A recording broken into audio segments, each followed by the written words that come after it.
The royals head to London as mourners flood in for Diana's funeral. Fresh worries about new mothers rushing home with their babies, and Pat Rafter into the US Open semis.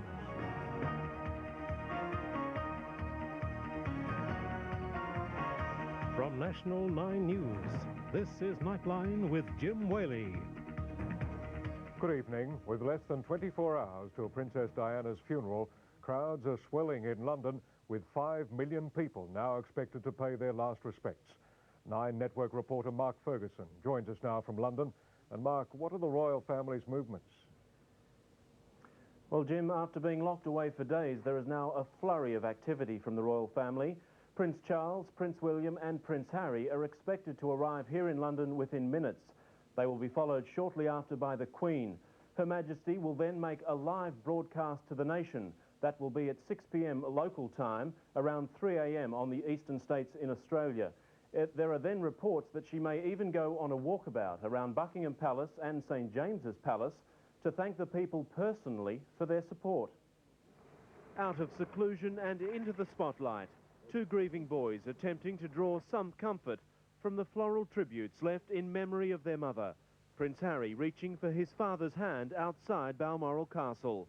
A family coming to terms with its loss, or a family intent on damage control after a public outcry that the House of Windsor was not doing enough to mourn Diana. Well, I think the Queen's responded to the power of the people rather than the power of the press. A short time ago, Prince Charles and his 2 sons left Balmoral Castle behind, bound for London, where they will go to St James's Palace to pay their respects beside Diana's coffin. The beginning of a very public ordeal for 2 young princes who've craved only privacy until now. The Queen is also on her way to London, from where she will make a broadcast to the nation later tonight.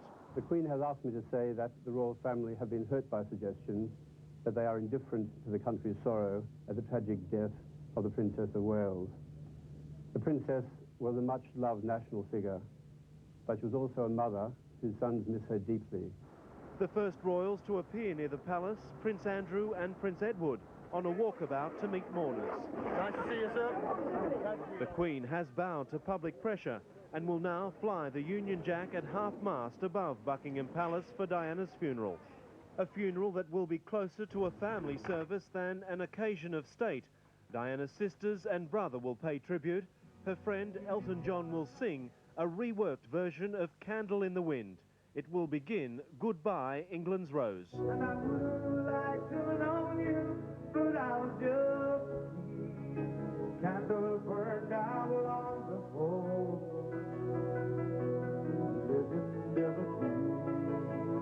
Elton John has said it will be the most difficult song he has ever sung. It's a beautiful lyric, and fitting for her. Offering their support at the MTV Awards, the Spice Girls. She is a fantastic ambassador for Great Britain. The Princess of Wales is now to be buried within the grounds of the Spencer family home in Northamptonshire, rather than in the Spencer Chapel in the local village. It was feared the original site would have been overrun by the public. The new burial site on an island within a lake on the grounds will allow Diana's family to visit in total privacy. In London, Mark Ferguson for Nightline. A sign tonight of the deep feelings in Australia over the death of Diana. Thousands of mourners gathered at St Peter's Cathedral in Adelaide for a memorial service. South Australian Premier John Olsen was one of many dignitaries who attended. The crowd, believed to be the largest ever to gather at the cathedral, spilled onto the lawns and blocked surrounding streets. And Nine's coverage of Diana's funeral will begin at 6 o'clock tomorrow night, Eastern Time, hosted by Ray Martin. In other news, 69 Palestinians have been arrested on the West Bank after yesterday's triple suicide bombing in a Jerusalem shopping mall which killed 7 people. Israel is threatening stringent new security measures. Prime Minister Benjamin Netanyahu again laying blame on PLO leader Yasser Arafat. The bombs were studded with nails, apparently set off by the suicide bombers within seconds of each other. Hundreds of shoppers and tourists were crowded in the pedestrian mall, lined with shops, cafes, and American fast food restaurants.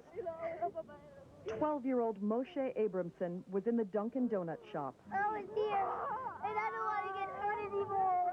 Among the injured Americans, Greg Salzman, visited in the hospital by Prime Minister Benjamin Netanyahu, who called the young man's father in New Jersey. All right, your son is all right. He's next to me. He's a little shaken, but he's going to be all right. 10 minutes before the blast, his companion had seen a man he now believes was one of the bombers, a man dressed as a woman. I said, that's odd. I never saw that in Jerusalem. There is evidence that members of Hamas had been discussing plans to conduct dramatic terrorist operations because of Secretary of State Madeleine Albright's visit here next week.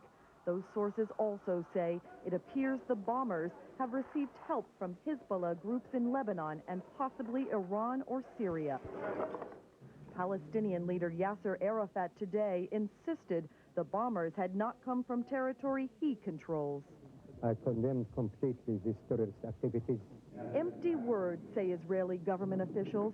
They are still furious that just 2 weeks ago, Arafat publicly embraced the political leader of Hamas. They brandish their guns, and the worst of it is that Arafat personally hugs and kisses the Hamas leader. The cycle continues. The Israelis, who had just begun lifting restrictions on Palestinians after the last bombing, have now imposed them again. There's been another tragic loss of Israeli lives, with 11 commandos killed during a raid into southern Lebanon. The soldiers were killed and 4 others wounded during 4 hours of fighting with pro-Iranian and pro-Syrian guerrillas. The battle took place beyond Israel's self-declared security zone, Israel using helicopter gunships, warships and jet fighters during the clash. It's the Israeli army's heaviest casualty toll in a single incident since the invasion of Lebanon in 1982. The breaching of financial disclosure rules by SOCOG board member Nick Greiner has not fazed Sydney's Olympics chief Michael Knight.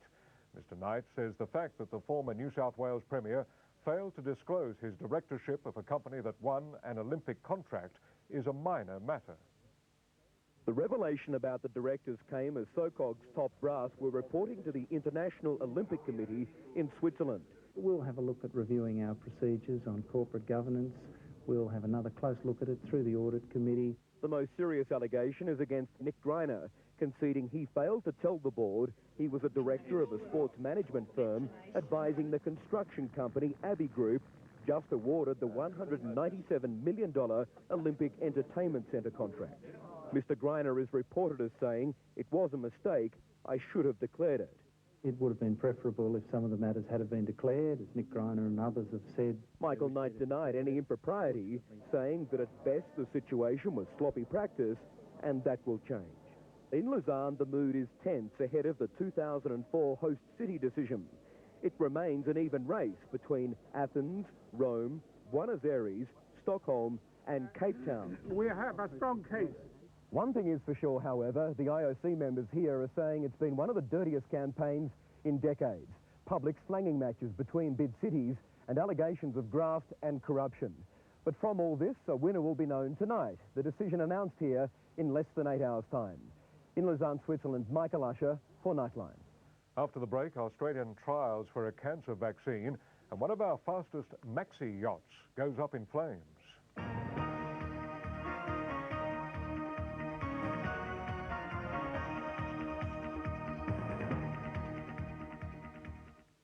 An inquest into the demolition of the old Canberra hospital, which killed a 12-year-old girl in July, opened today. Katie Bender died after being hit by flying debris while watching the implosion with her family and hundreds of other people.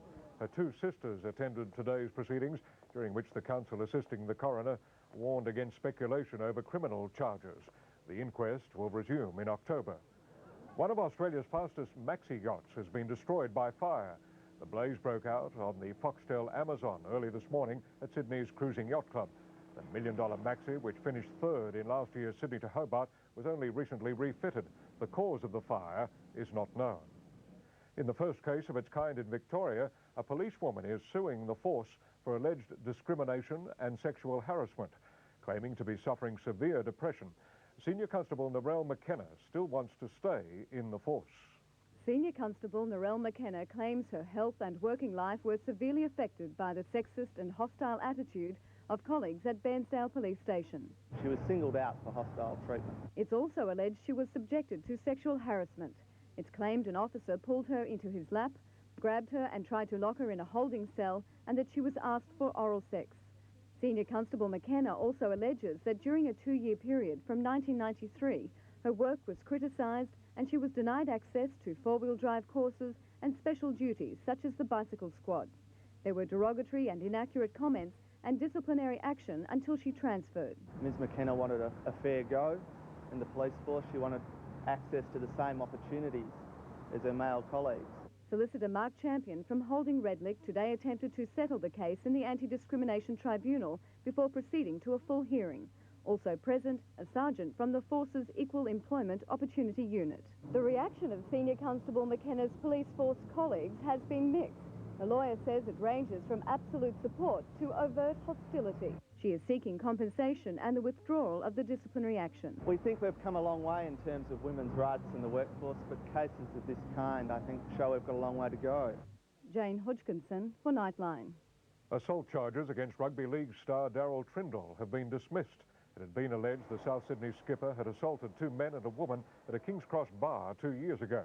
However, the judge said there was a real possibility that an eyewitness had mistakenly identified Trindle as the attacker. Trindle's lawyer said his client should never have been charged. I think that they selected the nearest Aborigine and charged him. Happened to be Daryl.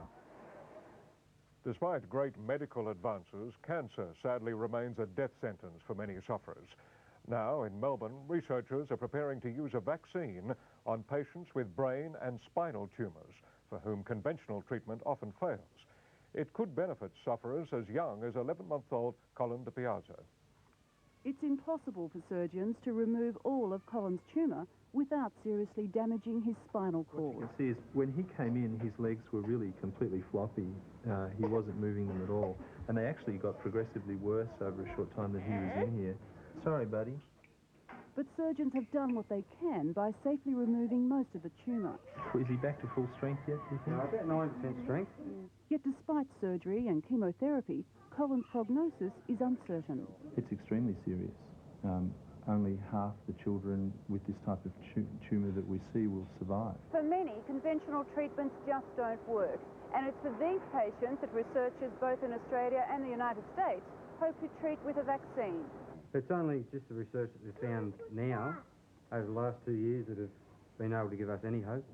Without that research, he'd be gone. We'd lose him. Trials will begin in conjunction with the Ludwig Institute and the Royal Melbourne Hospital. He's a fighter. He'll be all right. Thank you, boy. Belinda Byrne for Nightline. There was mixed news today for Victorian Premier Jeff Kennett, the man who loves to snare the big events. Melbourne's chances of hosting Olympic soccer matches now appear doomed. Mr Kennett says demands by the organising committee for Victoria to underwrite more than $25 million in costs are unreasonable. There was some compensation, though. The MCG will host Australia's last qualifying match for next year's World Cup soccer in November. New South Wales Premier Bob Carr, on the other hand, has scored another Olympic coup. While visiting Athens, he's announced that antiquities never seen before outside Greece will be on show in Sydney in the year 2000. The Powerhouse Museum will display up to 70 pieces dating back to the 8th century BC. In a moment, the push to get new mothers home with their babies, the worries about potential dangers.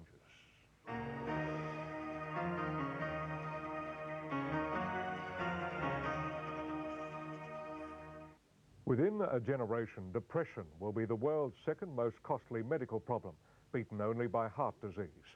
New Australian research says women are more susceptible to postnatal depression if they leave hospital early after having their baby. With new mothers under pressure to leave hospital as soon as possible to save costs, is it time for a rethink? Hugh Remington reports. Yeah, that's wonderful, wonderful Birth job. is a lottery, boy or girl, healthy or sick. And for the mother, it's a gamble with mental health. A 1 in 10 chance birth will pitch them into serious depression.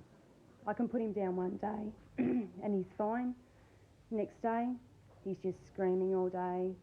Kylie Talbot found she was struggling. A family member suffering postnatal depression had committed suicide. Kylie sought help.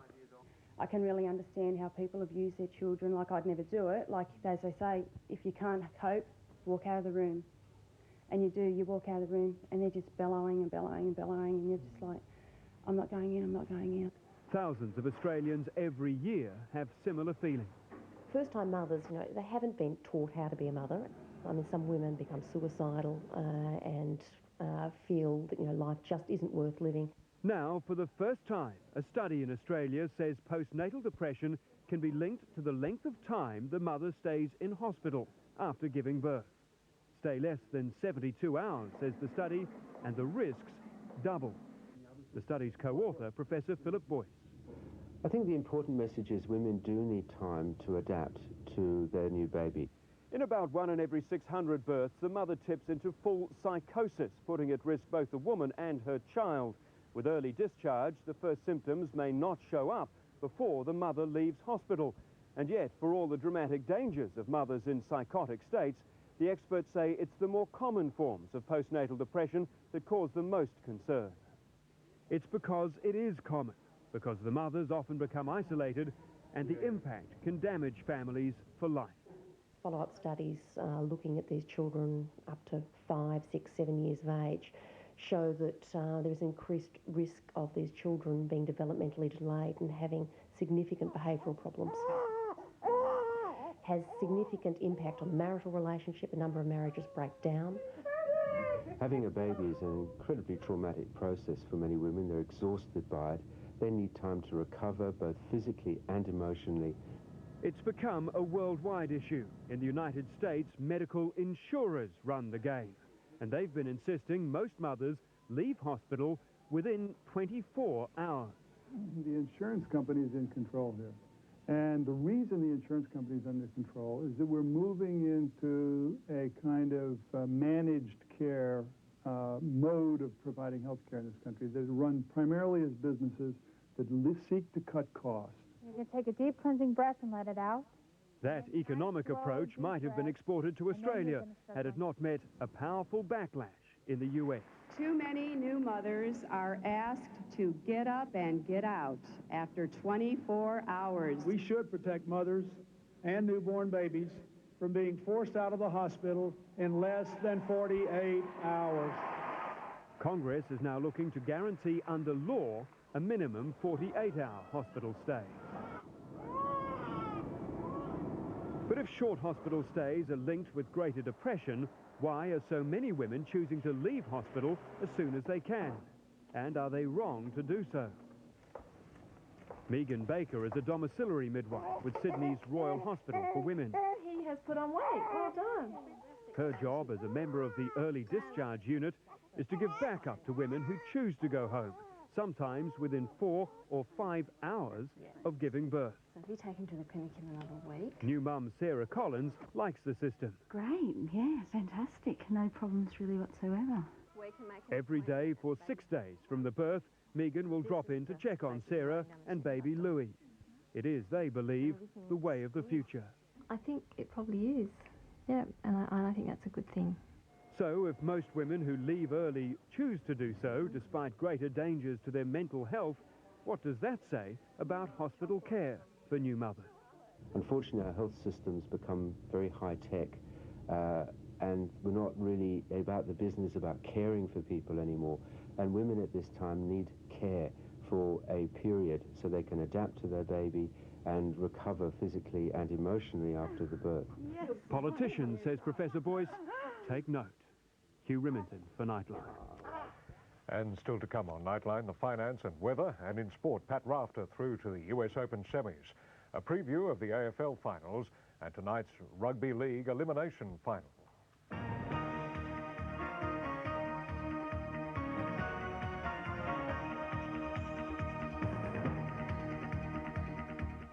Now to sport, and Pat Rafter is just one match away from his 6th final of the year, and this is the big one, the US Open. Rafter swept into the semis with a straight sets win over Magnus Larsson. His next opponent, Michael Chang, had a tougher time against Marcelo Rios. A chance to play in a Grand Slam semi-final exposed early nerves. Both Rafter and Larson lost their opening service games, but the Australian found the prospect of choking harder to swallow, running down everything to win a first-set tiebreak. To play very quick footwork. Quick hands from the tournament's 13th seed broke the Swede's serve again in the second. Yeah, reflexes. Rafter was rarely passed, his net play making Larson look slow on his feet as the Australian took the set 6-4. That'll do it. Not all winners were scored at close quarters. Some came from long range. Rafter's straight sets win, ranking him among the world's top 10. Got him. Speaking with Australia's last US Open winner, 1973 champ John Newcombe, Rafter admitted he'd like to play Michael Chang in the semis. We prefer to play Chang for probably reasons that, there's not as much pressure again. Chang lost to Rafter last month, and against Marcelo Rios, the American required fully charged batteries. Chang. Look at him scoot over. Unbelievable. Chang won a marathon 5-setter and plays Rafter on Sunday. He's playing well, so once again, it's going to be a tough match. Andrew McKinlay for Nightline.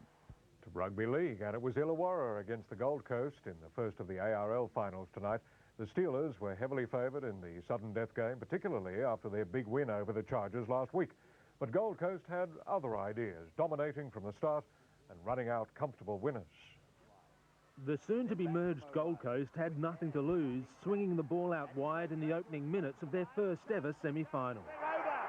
Illawarra struck back, courtesy of a charging run by Philly Saru. Timmins finds Saru, he'll score. The Steelers, though, had trouble holding the ball, letting Gold Coast's Wes Patton call the shots. This kick bouncing off the posts, and Illawarra's fullback far too slow to respond. And I tell you what, Jeremy Sloss has got a hand to it. Patton again featured to send Graham Mackay over. Mackay's big and he's over the line. The Gold Coast ahead by 10 points at half-time. Illawarra came out breathing fire. This apparent high tackle not spotted by the ref. The Gold Coast defence let them down as the Steelers began to peg back the lead. Oh, what a run! The Chargers gained valuable territory after Illawarra was penalised for this tackle. Then a clever kick saw Sattler scurry across. The Steelers began a late charge, but a Patton field goal gave the Gold Coast a 7-point buffer. And that is the ball game. And to rub salt in the wound, an Illawarra fumble let the Chargers cross again. The final score 25-14. Raymond Dale for Nightline. The AFL Finals Series kicks off this weekend with 4 big clashes. The first at the MCG tomorrow between the Western Bulldogs and Sydney.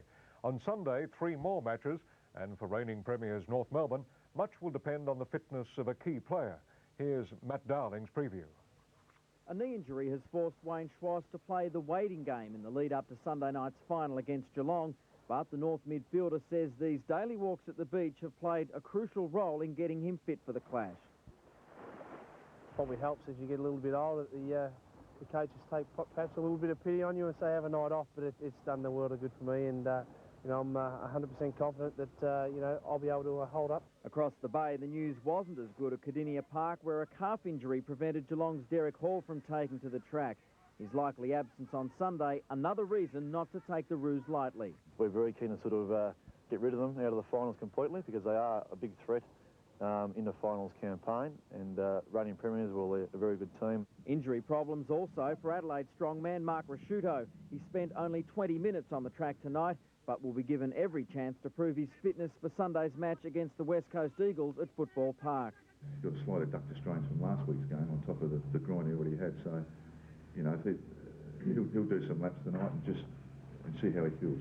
And although Brisbane fell across the line in 8th spot, the Lions are approaching their clash against top of the ladder St Kilda with plenty of confidence. We're the underdogs. Everybody's pumping St Kilda up as though it's just a training run for them, and I hope they just keep doing that sort of thing. Matt Dowling for Nightline. Rupert Murdoch appears set to spread his sporting wings by purchasing one of America's most famous baseball teams, the Los Angeles Dodgers.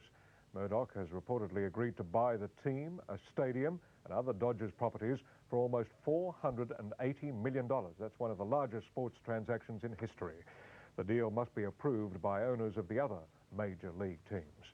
To finance, and the Australian share market closed 17 points up today. In Tokyo, the Nikkei was up 35 points. In London tonight, the FT 100 is 8 points up in morning trading. Gold is fetching $321.70 US an ounce. And in European trading tonight, the Australian dollar is buying 73.03 US cents, 1.32 Deutschmarks, 88 yen and 46p. The national weather, and there's a low off southeastern Australia with a high over the centre of the continent and a cold front moving through the west. The forecast, fine for Brisbane and Darwin, showers in Sydney, fine for Canberra, Melbourne and Hobart, late rain in Adelaide, and for Perth, occasional showers tomorrow. That's the news this Friday night from all of us here at Nightline. Have a great weekend. Good night.